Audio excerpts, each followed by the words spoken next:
Andrew Pierce, a conservative British journalist, told the Jeremy Vine Show that he predicted 10 years ago Prince Charles would change his name upon becoming king. He spoke of how the two previous King Charles both garnered bad names for themselves, suggesting the Queen's eldest son might wish to elect a different name. The panel then discussed his full name, Charles Philip Arthur George, and how it offers the heir to the throne at least 3 other options. Jeremy Vine said, "Is he going to be King Charles, or did first read somewhere that he's going to be King George?" Andrew Pierce said, "Well, I wrote that 10 years ago. He would be King George VII, or he could be King Philip, because there's a great tradition of kings changing their names. So George VI was called Bertie. His brother, who abdicated, Edward VIII, was actually called David. They changed their names. It's just tradition."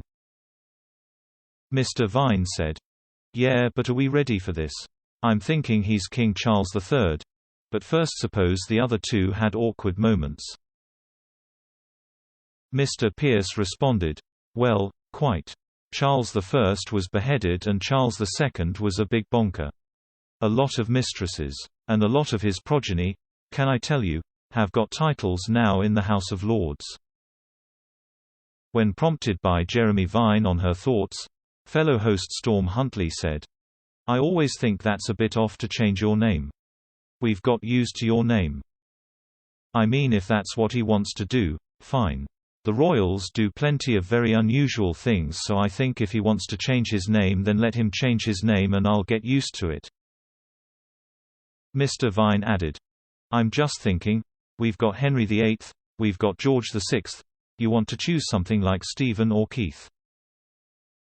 A former royal butler said that royal children tend to be given 2 or 3 names, possibly because it allows them some maneuverability should they accede to the throne.